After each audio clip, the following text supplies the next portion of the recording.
What's going on, guys? Welcome back to the channel. On today's video, we're going to see if we can get this club car Carryall 500 put together as far as the lift kit. I got some new wheels and tires for it as well. Let's see where this video takes us. The lift kit needs to be finished, and then we need to take the lift kit off. I want to have it powder coated or painted, and we might try to do all of that in today's video. Not exactly sure how far we can get, but we're going to try to get it into the shop. Right now, it does not have any kind of steering on it. So both front tires are kind of floppy left and right. So with that being said, we're getting a shop and see what we can do to finish this right here, lift kit up. One thing I can't stand is when your wheels and tires on the front of a vehicle go inward or go outward like these are doing right now. I knew this was going to be difficult, but probably one of the reasons I've been putting it off. Well, if we can do this, I don't know if we can or not, but we're going to try. I wish it was backed in here, but it's not.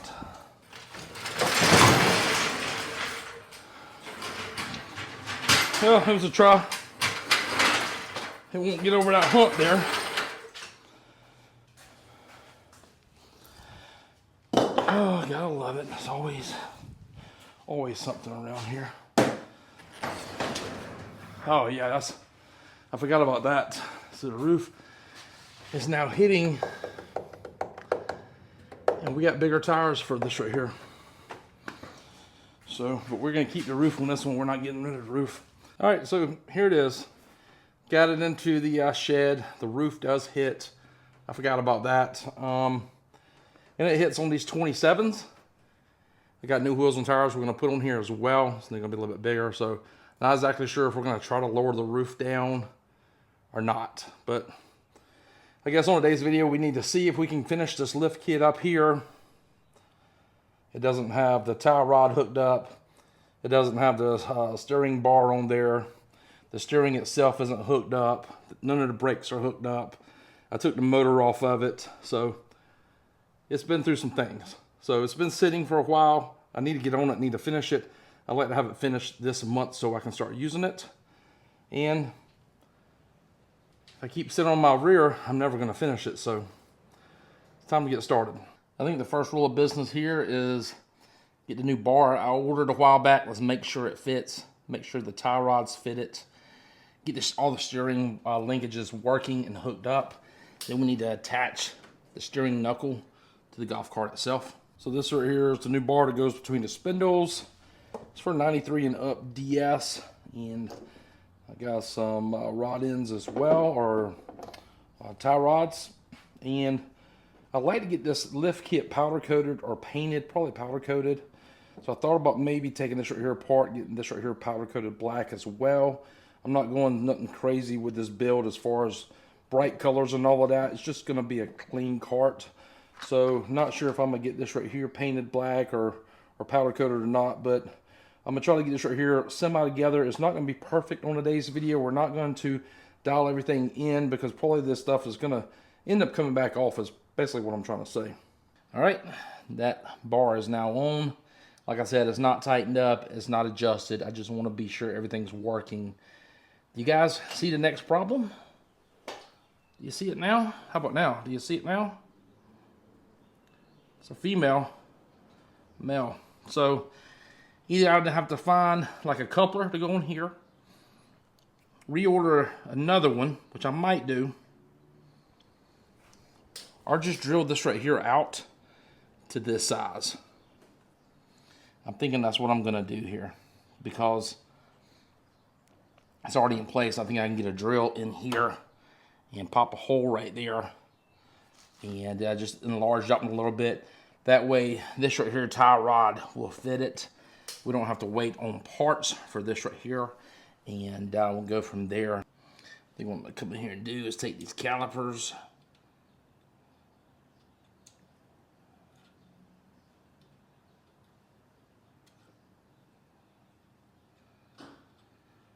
so reading like what, almost a half an inch, so 0.477 of an inch. All right, so we're like 0.477, and this one at 0.487. So the hole's drilled. I had to use a different drill bit. It's an older drill bit, but it was sharpened. It was the one that was in my grandfather's tool chest, because I have his toolbox after he passed, and he was a hoarder of all kinds of things. And well, luckily, a lot of his tools usually get the job done when I'm in a pinch. So it's kind of like him here with me. And you don't have to believe in that kind of stuff, because I mean, it's kind of weird, right? But it's just so weird how it usually happens like that. Anyways, I'm not going to get so down into that, but let's see.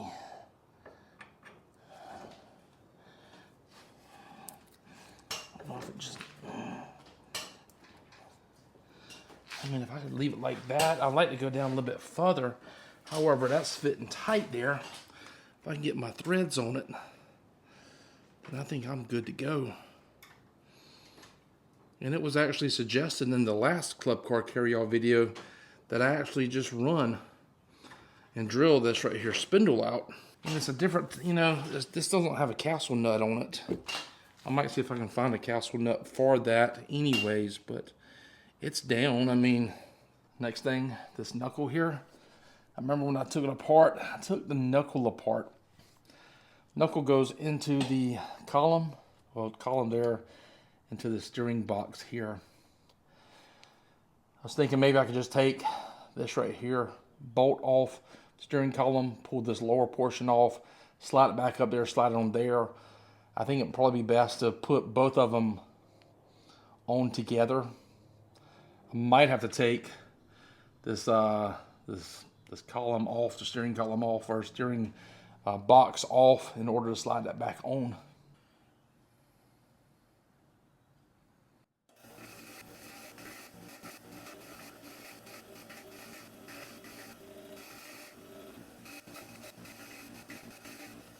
Technically it's on. I got it on down here. It's on in the middle. And I've got the top started. And I need to loosen this right here, joint right here up a little bit. Stretch that out. And while I stretch that out, that should slide on. Then that would be in place. And I didn't have to take apart or loosen anything down here so far. Not sure that's going to be the entire case, but where we at right now. And if I can get this thing steering, then we'll be one step closer on getting this thing. We might be able to take it around the block today. I'm not sure. I'm not saying we are or we aren't, but I sure would like to. Scratch what I just said a little while ago. I've been fighting it, and I just don't think it's going to work that way. I think the best thing to do is to loosen these 3 bolts holding the steering rack and pinion, steering rack on. Loosen that up, slide everything together that way, and then tighten those 3 bolts up. Sometimes, you know, going through the process is going to be a lot quicker than just trying to shortcut it. And that's where we at right now, so I'll pick you back up in just a minute. I think that was the best thing to do. Got this right here loose now. A lot more room here. I think we can slide it up there, slide it on here. Be a lot easier that way. So wasn't bad, just had 3 bolts and nuts, use a 9/16 wrench. All right, so the steering knuckle is on, so that's good. I think one of the last things, not last things, but one of the next things we need to do is on this lift bracket here. It's only mounted with 2 bolts. There's 1 bolt here and 1 bolt on the other side. I need to drill a hole between the frame here, where that bolt hole is there, through the bracket, and hold it in place there. I need to draw a little line from the top there. So once I take the lift kit off, I'm going to cut this right here, top bracket back some. So I need to drill those holes and get a bolt in there and get it mounted. So instead of drilling that bolt out, that hole out right now, I'm going to just take a Sharpie, silver. I'm going to Sharpie inside the hole there, so once I take the lift kit off, I can then drill it out. Right now, the drill, it's kind of going up at an angle. I don't want that. I kind of want it straight in there. I'm going to do that, and I'm going to go ahead and mark both sides there. We need to cut that front bracket off. It doesn't need to be that tall. All right, just put a light in here so you can see that nut there, and that nut and bolt. It's holding the front brake cables together, kind of like an X pattern. I don't know if I'm going to have enough room to bring the cables down individually or not. What I'm thinking I could do is probably move those cables around that bar. See that cable coming underneath that bar right there? Maybe I can go on top of that bar to create some more room up top, then carry the driver's side and mount it on the passenger side, and do the same thing for the passenger side on the driver's side. It's kind of like what I'm thinking here, just because these spindle shafts here are so much more longer than the stock spindles that was on this cart.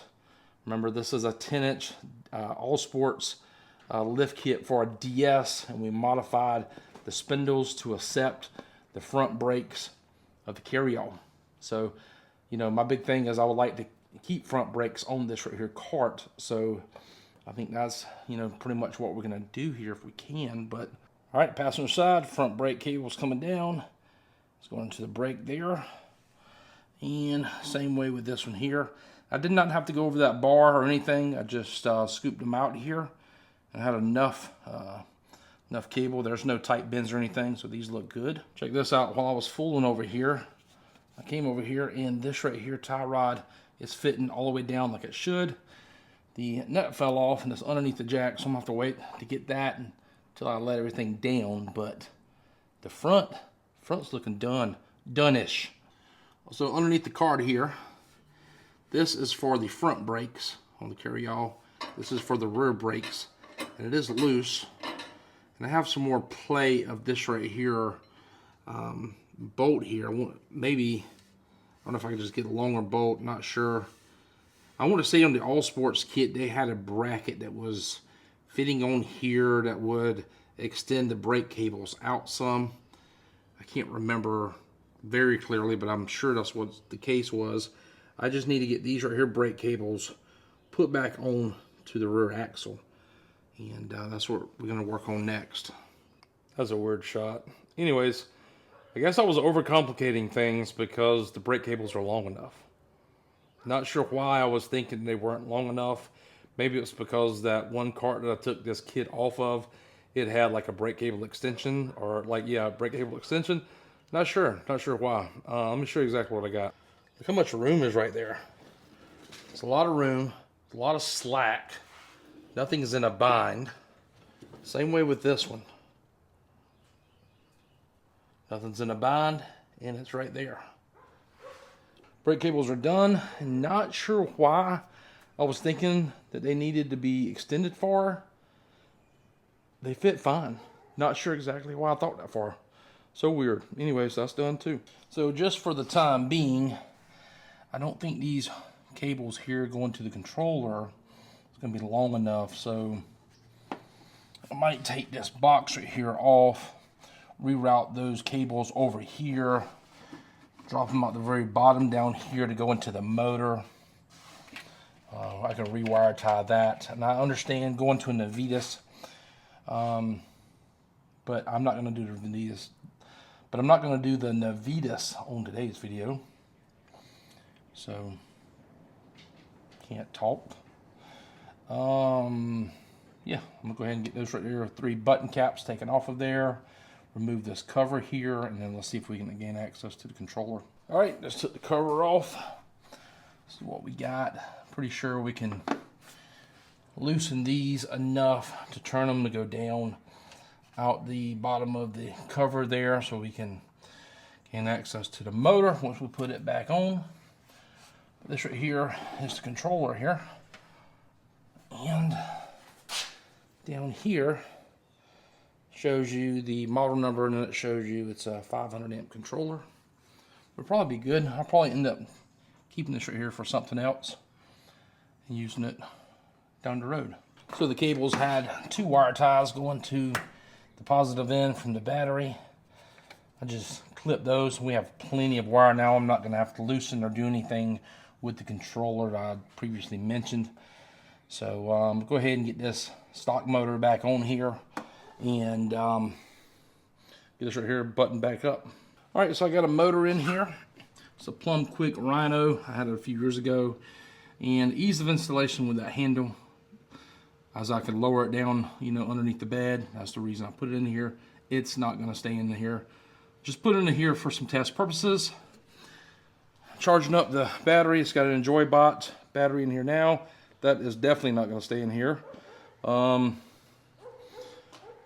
with that being said, it's charging now because it's completely dead. I accidentally left the golf cart on, and it's completely dead. So that's charging up there.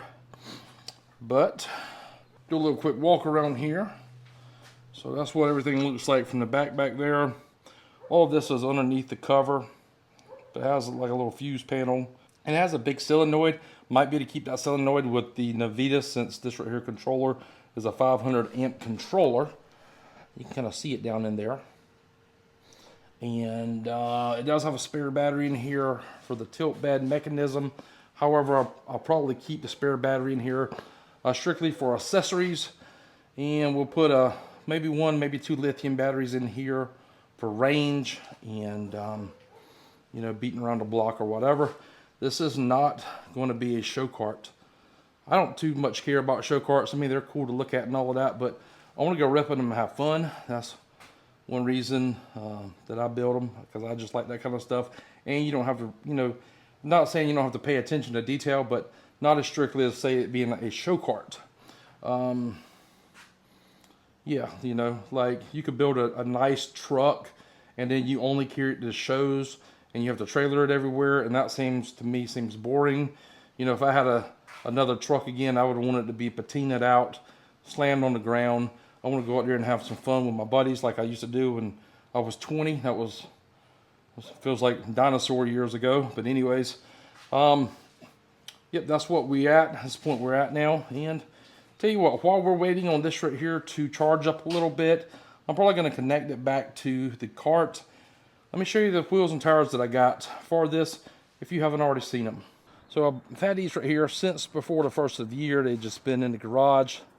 These are a set of 14 by 10 Mods Assassins. I put them on some 30 by 10 14s. We did the 30s strictly because I still think I can get it in the garage with 30s. Might do a little bit of modification. We went with this right here style pattern because this right here should ride a lot better than the tires that's on Walking Tall.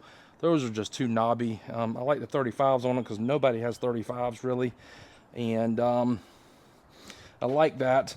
The only thing I don't like about these wheels and tires is just about everyone's running 1410s on 30s, and you know, it might not be very common in your area, but in some areas it's going to be common more than others. And then I don't know, I hate following the crowd. However, I think this is the only thing this cart needs. I wish I could have got maybe like a 16 or 17 inch wheel, a little bit less tire, but it's kind of got that bubble look to it. My son and I both like it. Now these right here, they have pollen on them because we've already test fitted these onto the cart, but we have not ridden it, and that's what we're doing today. So hopefully, but these are the Kenda Clever XTs. It's a good looking tread pattern. It should be a smooth ride. But yeah, I really like these wheels and tires. I like the machined look inside of the wheels. I'm not a very big guy on black wheels, but son was like, Dad, we're building a utility cart. Let's put black wheels on it. So I said, let's do it. When we had the Cushman, it had a set of 18-inch wheels on it with 33s, and had the black wheels with the machine look, and I absolutely loved it. And but yeah, we almost stuck chrome in here, but we went to black. I think the black is going to look good. All right, well, this looks hideous. And it doesn't look bad there. The 27s are semi too small, but I think these new 30s look pretty good on there. Well, there she is. Tires look a lot better on there. I know that the tires are not, the camber is not adjusted, the toe's not adjusted. I just want to see what they'll look like. Pull it out in the yard, maybe carry it on the block once or twice before the lift kit comes back off. I love the way this thing looks. Anyways, we got a problem. Let me show you the next problem we got. We're pulling it out. We got 2 fingers to this part of the frame here. a little bit more than 3 fingers, 3.5 fingers. So I think when the lift kit is at the powder coater, what I might do is go online, might order a new front spring. That could probably help out a lot there, and get one of those coming. We might even get rear springs for it as well. You know, just, I was gonna have these powder coated, but if we get new rear springs, then might be good to go. On the bed here, the latch, you know, it works when I turn the camera on, but it don't want to stay latched. So some of the new UTVs from like Bass Pro and other places, they have like little latches, like a cooler latch. I might put something like that on here. I don't know how much this right here latch would run me, or this mechanism in here might be a spring, not exactly sure. I think this little bit of gap here will be fine. 2 inches of gap, inch of gap. I think that'll be okay. If anything, I could come in here, slice it off at an angle. But anyways, you're not going to see all of this right here because that plastic fender is going to come out here as well. But I still think we could probably come in here and just shave that at an angle. That'd be okay.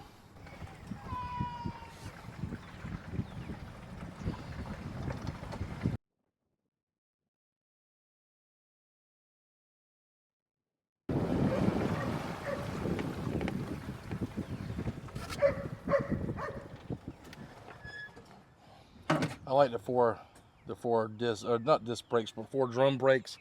The tires are actually inside of the fender well. I like that. I know the wheels aren't aligned up front. That's probably why I'm sitting in the passenger seat, to try to give some weight distribution over. I still think the wheels and the whole thing may be shifted on the front just a little bit to the left. We still need to bolt up the front. We haven't done that yet. We're gonna drill the new holes once we get the lift kit off before we get it powder coated. But there it is. I think it turned out pretty good. What do you think? I like it. You like it?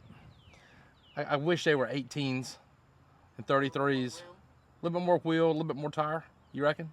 Yes, sir. It looked better, I think. I think so too, but it's not bad. Still looks good. Still looks all right.